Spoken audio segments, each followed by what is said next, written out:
Good morning प्यारे विद्यार्थियों, मैं गोविंद गोयल सोशल मीडिया के द्वारा आप सभी का संस्कार कैरियर पॉइंट में हार्दिक स्वागत करता हूं।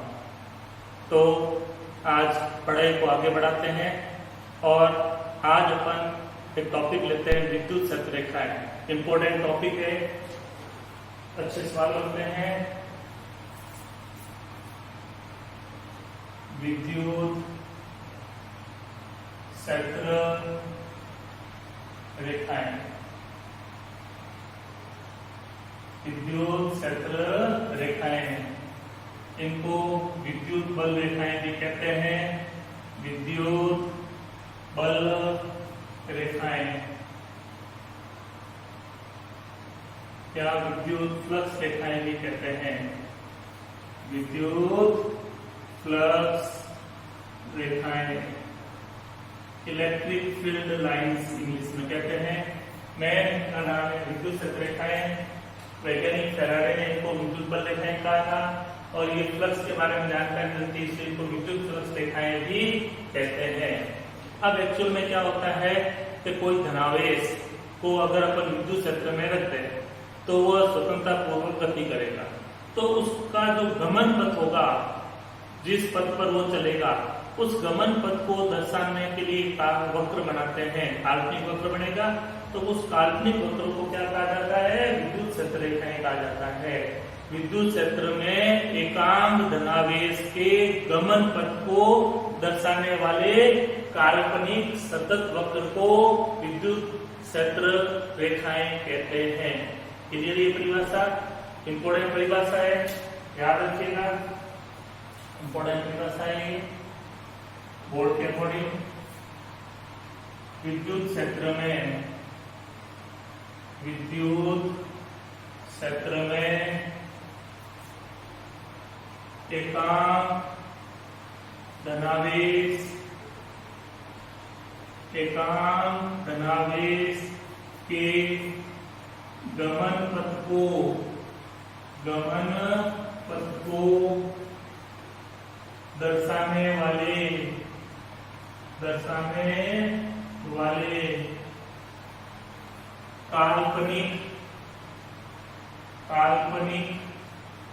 काल्पनिक सतत वक्र को विद्युत सतत रेखाएं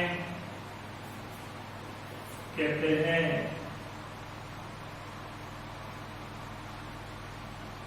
एकांक धनावेश के गमन पथ को दर्शाने वाले काल्पनिक सतत वक्र को विद्युत सतत रेखाएं कहते हैं। क्लियर ये बात? कोई समस्या इसमें? याद रह जाएगी परिभाषा। अब अपन इसकी कुछ विशेषताएं पढ़ते हैं, कुछ इंपोर्टेंट पॉइंट्स पढ़ते हैं इसके बारे में, जो अपने आप में सारे नियम जो है इंपोर्टेंट है।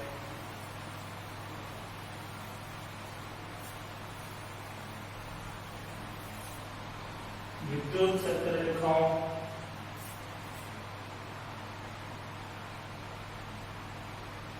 की विशेषताएं कह दो, गुणधर्म कह दो, ठीक है ना। पहली विशेषता लेते हैं, ये विद्युत सतत रेखाएं काल्पनिक होती है। विद्युत सतत रेखाएं काल्पनिक होती है, काल्पनिक होती है। विद्युत सतत रेखाएं कैसी होती है? काल्पनिक होती है। विद्युत सतत रेखाएं काल्पनिक होती है, वास्तव में ऐसी कोई रेखा अपने को देखने को नहीं मिलती है, कल्पना मात्र में होती है। नंबर 2,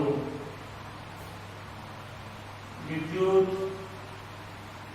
सतत रेखाएं, विद्युत सतत रेखाएं धनावेश से प्रारंभ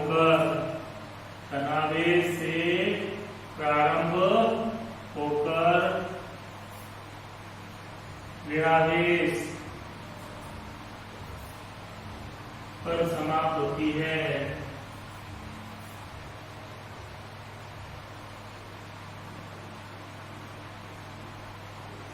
तो ये विद्युत क्षेत्र रेखाएं कहां से शुरू होती है?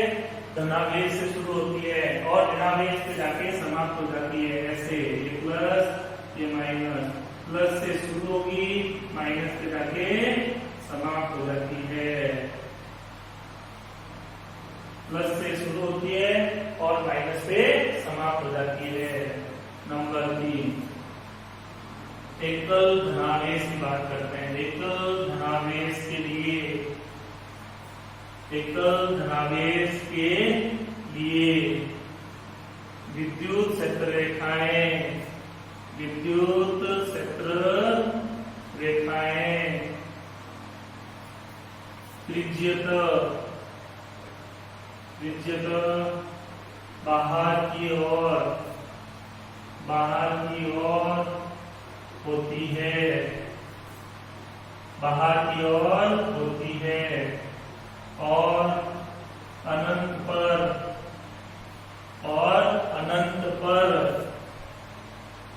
समाप्त होती हुई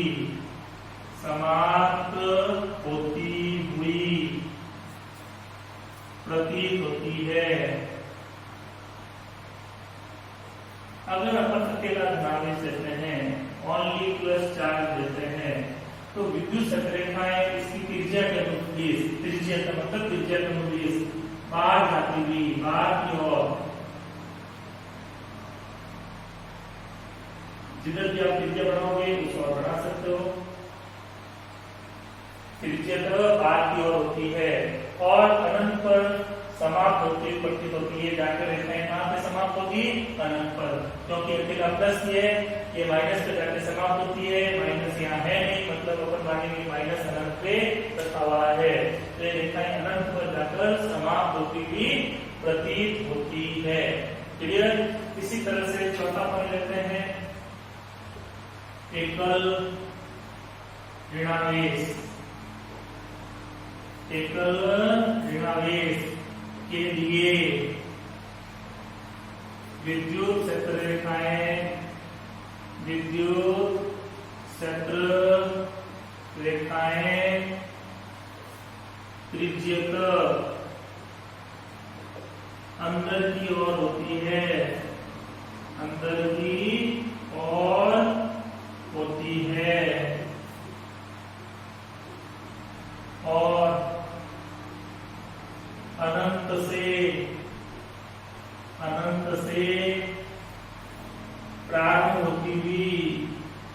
प्रारंभ होती हुई प्रतीत होती है, प्रतीत होती है।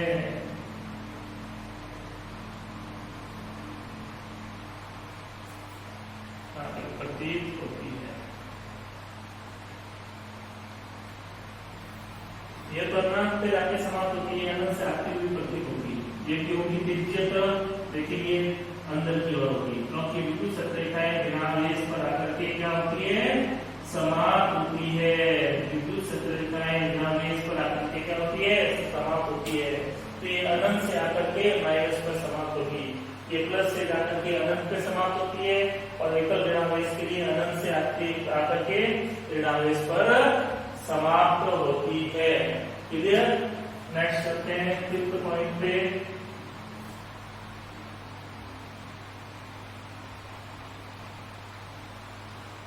किसी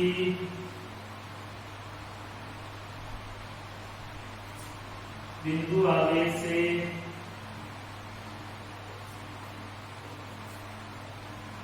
प्रारंभ होने वाली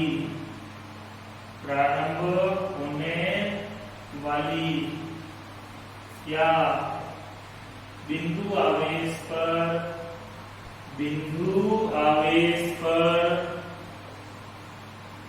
समाप्त होती हुई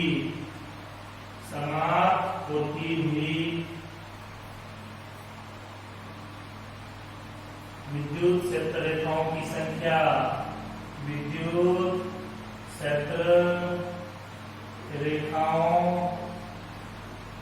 संख्या, विद्युत क्षेत्र रेखाओं की संख्या उस बिंदु आवेश के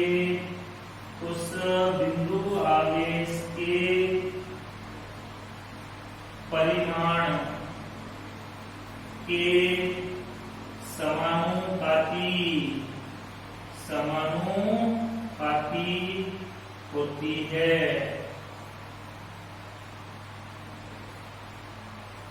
किसी बिंदु आवेश से प्रारंभ होने वाली या बिंदु आवेश पर समाप्त होने वाली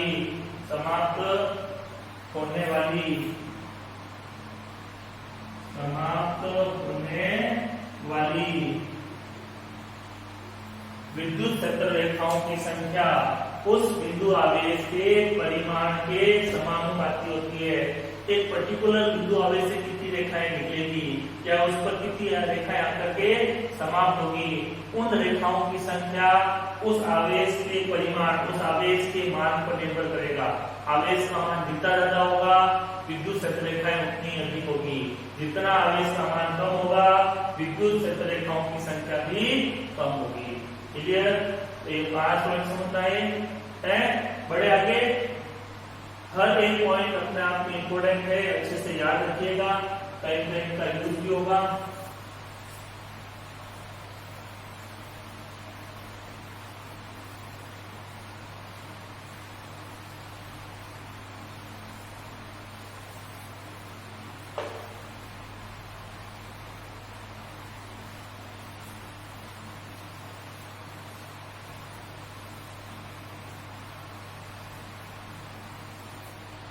छठा पॉइंट लेते हैं अपन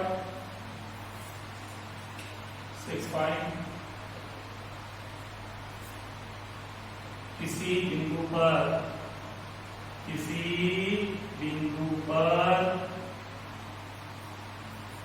विद्युत क्षेत्र के लंबवत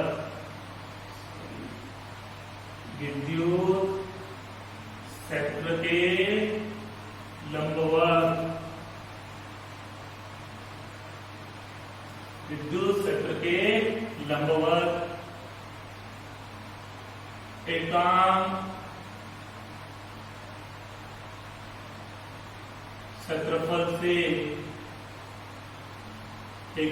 क्षेत्रफल से गुजरने वाली विद्युत क्षेत्र रेखाओं की संख्या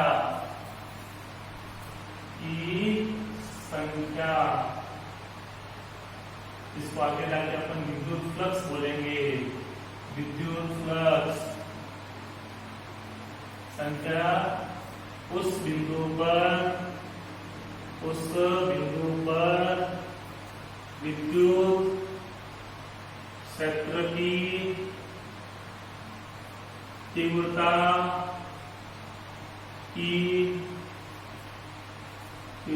के समानुपाती होती है।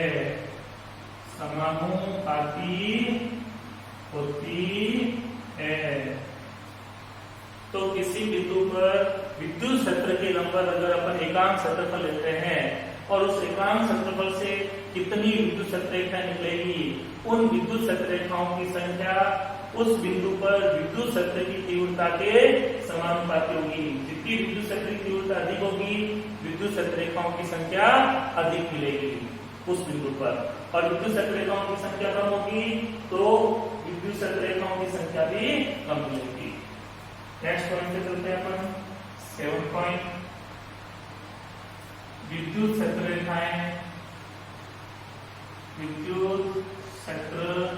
रेखाएं खुले वक्रों के रूप में पाई जाती है।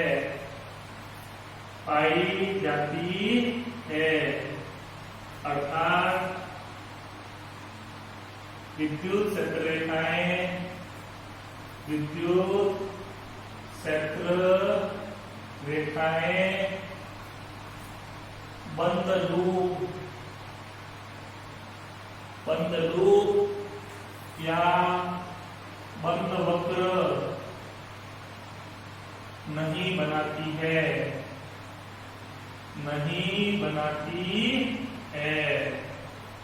विद्युत क्षेत्र रेखाएं खुले वक्रों के रूप में पाई जाती है। ये खुले वक्र के रूप में पाई जाती है। खुले बंद वक्र का मतलब ये देते हैं, ये जैसे ये है बंद वक्र, ये खुला होता है, कहीं पे जाके बंद नहीं होता है। तो ये विद्युत क्षेत्र रेखाएं खुले वक्रों के रूप में पाई जाती है, अर्थात विद्युत क्षेत्र रेखाएं बंद लूप या बंद वक्र नहीं बनाती है। ये सवाल भी पूछा जाता है, क्यों नहीं बनाती है? तो इसका रीजन होता है कि ये विद्युत क्षेत्र रेखाएं जिस बिंदु आवेश से शुरू होती है, ये प्लस से शुरू होती है और माइनस पे जाके खत्म होती है। तो ये प्लस से शुरू होकर माइनस पे खत्म होती है और माइनस से वापस शुरू होकर प्लस पे कभी खत्म नहीं होती है। मतलब जिस बिंदु आवेश से ये प्रारंभ होती है, उसी बिंदु आवेश पर आकर ये कभी समाप्त नहीं होती है। तो जिस बिंदु से चलेंगे उसी बिंदु पर वापस नहीं आएंगे, तो बंद वक्र बनना पॉसिबल नहीं है। क्लियर? तो अपन आगे लिख देते हैं, क्योंकि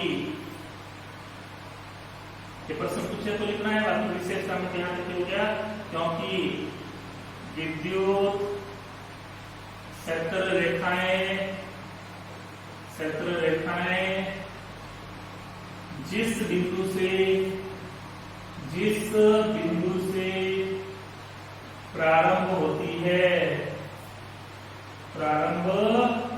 है उसी बिंदु पर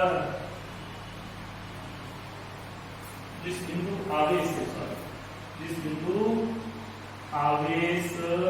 से प्रारंभ होती है, उसी बिंदु आवेश पर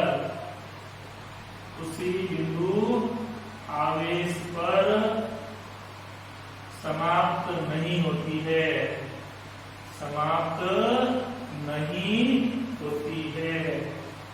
जिस आवेश से शुरू होगी उसी आवेश पर आकर कभी भी वापस समाप्त नहीं होती है। तो जहां से शुरू हुए वहां वापस पहुंचेंगे ही, तो बंद वक्र नहीं बनेगा। इंपॉर्टेंट पॉइंट है, अच्छा पॉइंट है, ध्यान रखिएगा। नेक्स्ट पॉइंट देते हैं, पॉइंट नंबर 8।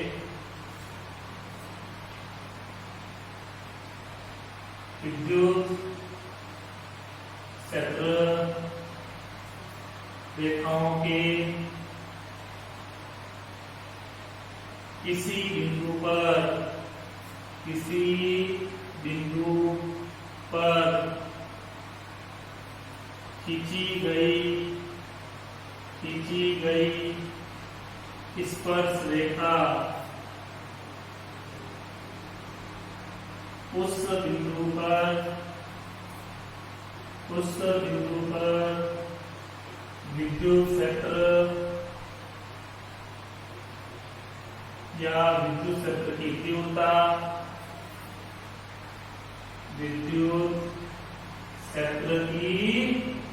तीव्रता या विद्युत बल की दिशा को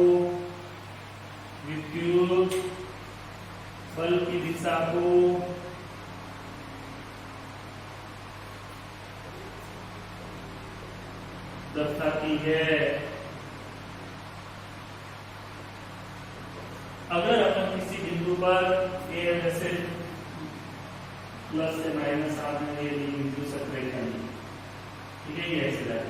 इसके इस बिंदु पर अगर मैं विद्युत क्षेत्र की रेखा के किसी बिंदु पर स्पर्श रेखा खींच देता हूँ, स्पर्श करके रेखा खींचूंगा, तो ये रेखा इस बिंदु पर विद्युत क्षेत्र की दिशा को दर्शाएगी, विद्युत क्षेत्र की तीव्रता की दिशा को दर्शाएगी, विद्युत बल की दिशा को दर्शाएगी। क्या कहते हैं? एक बार 9 नंबर इंपोर्टेंट पॉइंट, दो विद्युत क्षेत्र रेखाएं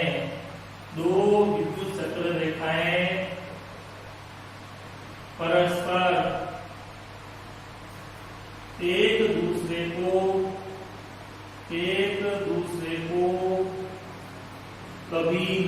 काटती है, कभी नहीं काटती है। Important point. और ये अच्छा सवाल भी लगता है, तो विद्युत क्षेत्र रेखाएं परस्पर एक दूसरे को क्यों नहीं काटती है? तो इसको अच्छे से सुनिए, आप खुद आंसर लिखिएगा। अगर दो विद्युत क्षेत्र रेखाएं एक दूसरे को काटेगी, अगर दो विद्युत क्षेत्र रेखाएं एक दूसरे को किसी बिंदु पर काटेगी, तो उस बिंदु पर दो स्पर्शरेखाएं खींची जा सकती है। उस बिंदु पर कितनी स्पर्शरेखाएं खींच सकते हैं अपन? दो स्पर्शरेखाएं खींच सकते हैं।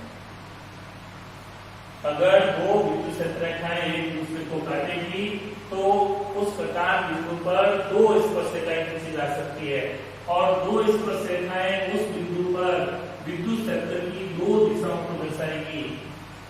तो स्पर्शरेखा क्या करती है? विद्युत क्षेत्र की दिशा को दर्शाती है। तो यहाँ दो स्पर्शरेखाएं हैं, तो विद्युत क्षेत्र की दिशा कितनी मिलेगी? दो। और एक ही बिंदु पर विद्युत क्षेत्र की दो दिशाएं पॉसिबल नहीं है। एक बिंदु पर पर्टिकुलर एक दिशा होगी, उत्तर में है या दक्षिण में है, तो एक ही बिंदु पर एक ही विद्युत क्षेत्र की दो दिशाएं संभव नहीं है। इसका मतलब दो विद्युत क्षेत्र रेखाएं आपस में एक दूसरे को कभी नहीं काट सकती है। वापस बोलता हूँ, यदि दो विद्युत क्षेत्र रेखाएं एक दूसरे को किसी बिंदु पर काटती है, तो कटान बिंदु पर दो स्पर्शरेखाएं खींची जा सकती है। कटान बिंदु पर दो स्पर्शरेखाएं खींची जा सकती है। ये दोनों स्पर्शरेखाएं उस बिंदु पर विद्युत क्षेत्र की दो दिशाएं दर्शाएगी, दो दिशाएं दर्शाएगी विद्युत क्षेत्र की। और एक ही बिंदु पर विद्युत क्षेत्र की दो दिशाएं संभव नहीं है, इसलिए दो विद्युत क्षेत्र रेखाएं परस्पर एक दूसरे को कभी नहीं काटती है। क्लियर? ध्यान देते हैं बात। अच्छा पॉइंट है। नेक्स्ट लेते हैं 10वां पॉइंट। जिन स्थानों पर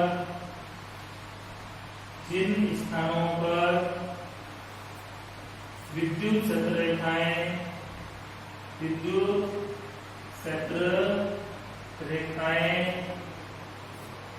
पास स्थित होती है, पास स्थित होती है,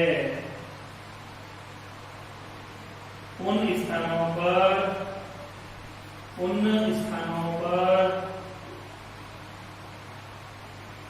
विद्युत क्षेत्र की तीव्रता अधिक होती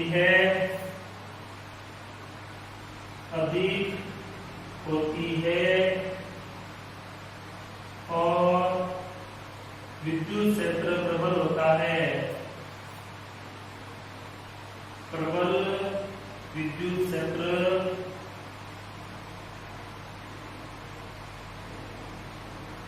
उपस्थित होता है।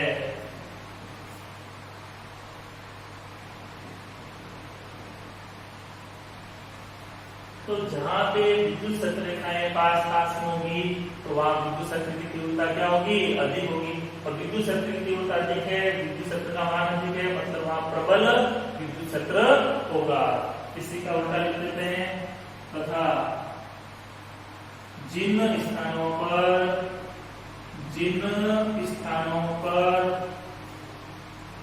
विद्युत क्षेत्र रेखाएं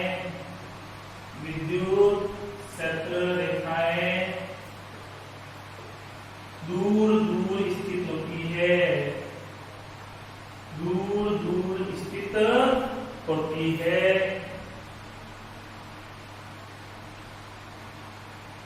उन स्थानों पर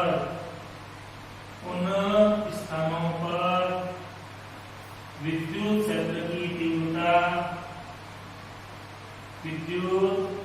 क्षेत्र की तीव्रता कम होती है और दुर्बल विद्युत क्षेत्र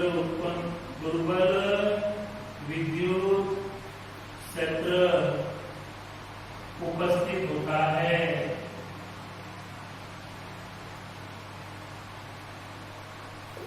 दुर्बल विद्युत क्षेत्र उपस्थित होता है।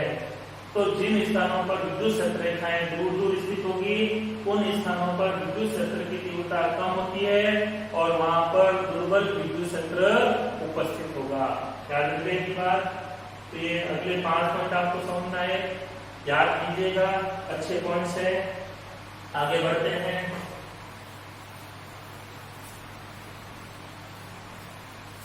ये इंपोर्टेंट टॉपिक है।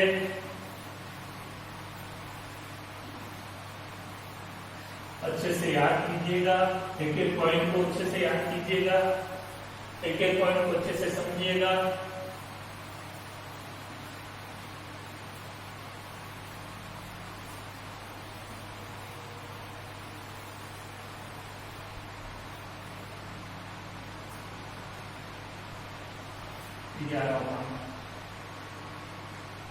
समरूप विद्युत क्षेत्र में, समरूप विद्युत क्षेत्र में विद्युत क्षेत्र रेखाएं, विद्युत क्षेत्र रेखाएं परस्पर समांतर व समान दूरी पर स्थित होती है, समान दूरी पर स्थित होती है। समरूप विद्युत क्षेत्र पर पड़ा, जिसके हर बिंदु पर विद्युत क्षेत्र की तीव्रता क्या रहनी चाहिए, समान रहनी चाहिए। तो कभी कभी पॉसिबल है जब विद्युत क्षेत्र रेखाएं समांतर होगी, समान दूरी पर होगी, हर बिंदु पर विद्युत क्षेत्र का मान समान भी होगा। क्लियर? नेक्स्ट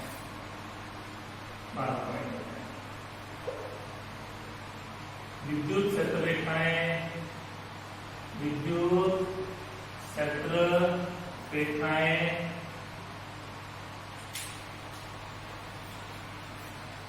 लचकदार डोरी की तरह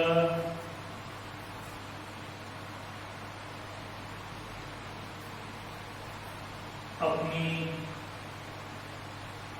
लंबाई के अनुदिश, लंबाई के अनुदिश सिकुड़ने का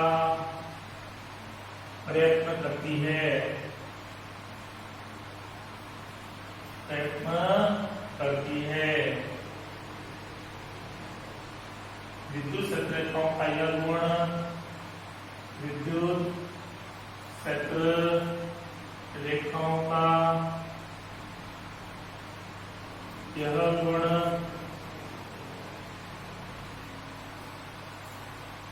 विपरीत आवेशों में, विपरीत प्रकृति के आवेशों में आकर्षण को दर्शाता है, आकर्षण को दर्शाता है।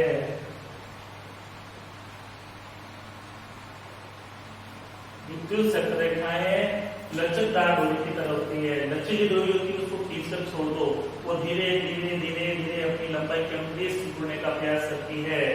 तो विद्युत क्षेत्र रेखाएं हमेशा अपनी लंबाई के अनुदेश सिकुड़ने का प्रयास करती है और उनका ये गुण दर्शाता है कि विपरीत प्रकृति के आवेशों में आकर्षण होता है। विपरीत प्रकृति की वस्तुओं में क्या होता है, आकर्षण। देखो प्लस और माइनस होता है तो वो आपस में आकर्षण हो रहा है। तो विपरीत प्रकृति के आवेशों में क्या होता है, आकर्षण। ये दर्शाता है गुण। सवाल पूछा जा सकता है विद्युत क्षेत्र रेखाओं के आधार पर समझाइए कि विपरीत प्रकृति के आवेशों में क्या होता है, आकर्षण। तो अपन ये पॉइंट लिख सकते हैं। नेक्स्ट पॉइंट चलते हैं।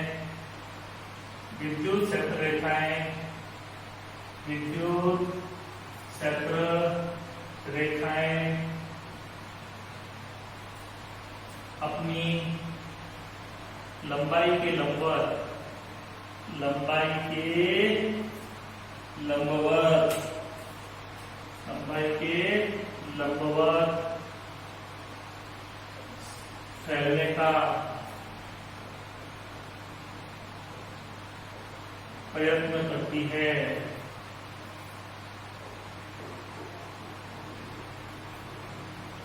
और विद्युत क्षेत्र रेखाओं का विद्युत क्षेत्र रेखाओं का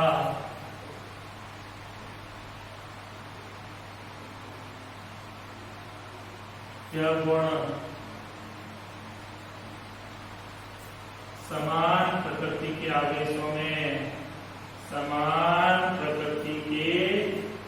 आवेशों में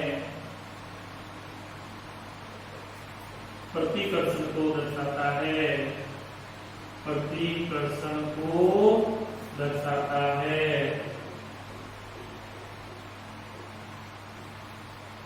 ठीक है, तो ये विद्युत क्षेत्र रेखाएं जो होती है लंबाई के लंबवत फैलने का प्रयास करती है।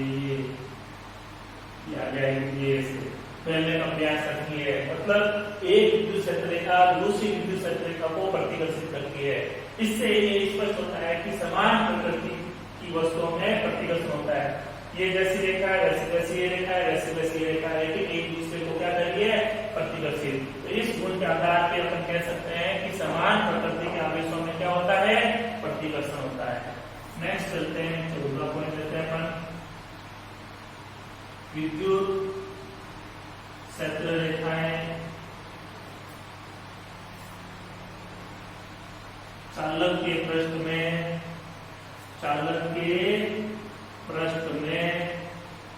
प्रवेश नहीं करती है।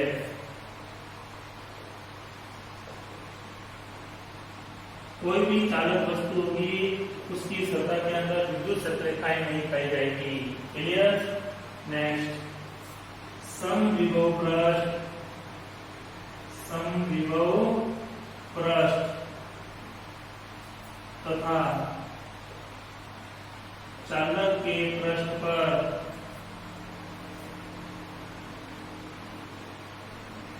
विद्युत क्षेत्र रेखाएं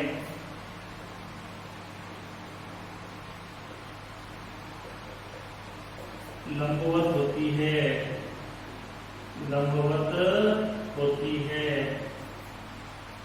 अर्थात 90 डिग्री का कोण बनाती है। 90 डिग्री का कोण बनाती है। कॉम्बिनेशन में पूछा गया सवाल, विद्युत क्षेत्र रेखाएं समविभव पृष्ठ पर कितने डिग्री का कोण बनाती है। अब ये समविभव पृष्ठ पे क्या होती है, लंबवत होती है।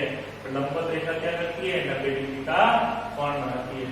तो ये विद्युत क्षेत्र रेखाओं के संबंधित अपन ने कुछ पॉइंट्स पढ़े, सारे पॉइंट्स अच्छे हैं। यहाँ ऊपर कुछ चित्र पूछ दिए जाते हैं, तो अपन अलग अलग कंडीशन में अपन इसके चित्र बनाते हैं।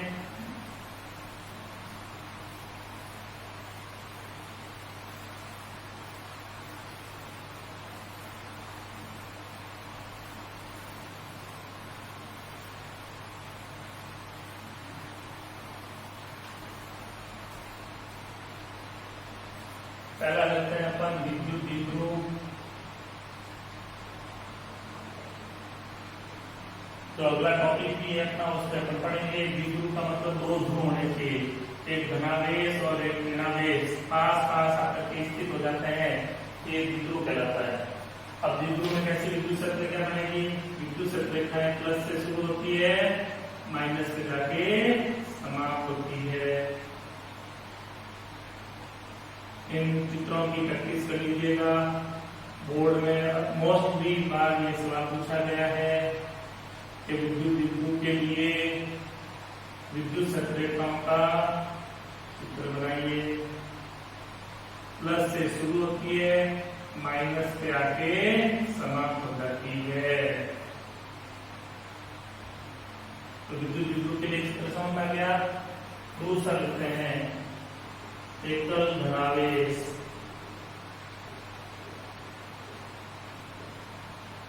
या Q इज ग्रेटर देन 0 के लिए ऐसे भी बोल सकते हैं।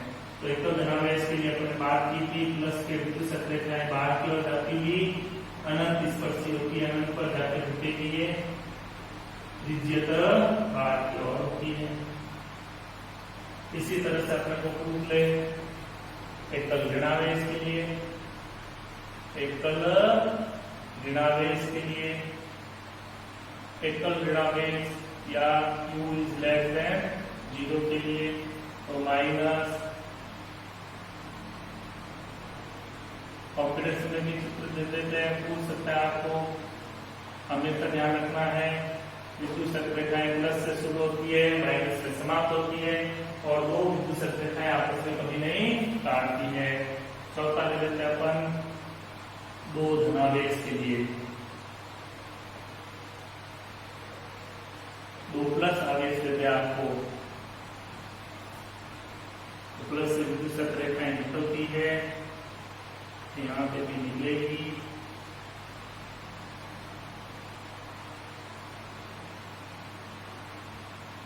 लेकिन ये एक दूसरे को स्पष्ट रहेंगे।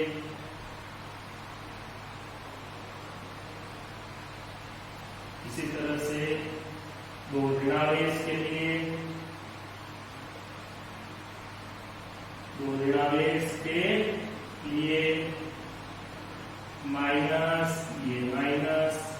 अब यहाँ पे क्या होगा, डायग्राम थोड़ा सा चेंज कर देंगे, माइनस से आती हुई रेखाएं समाप्त होती है, तो कहीं प्लस से आती हुई लगेगी यहाँ पे, इसी तरह से यहाँ पे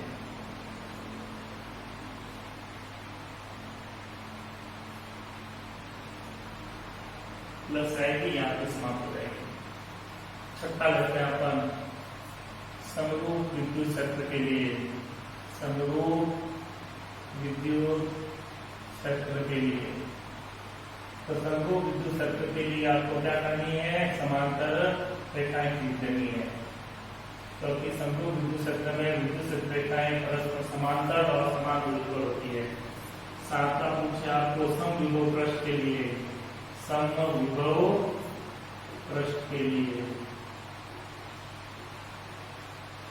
विद्युत सतत रेखाओं का, इसमें भी क्या समांतर रेखाएं खींच दो, 3 4 जो भी आपको खींचनी है, और इसके लगभग अपन क्या करेंगे, ऐसे प्रश्न बना देंगे, 2 3 जो भी आप बनाना चाहो, कम से कम 3 प्रश्न बनाए जाना।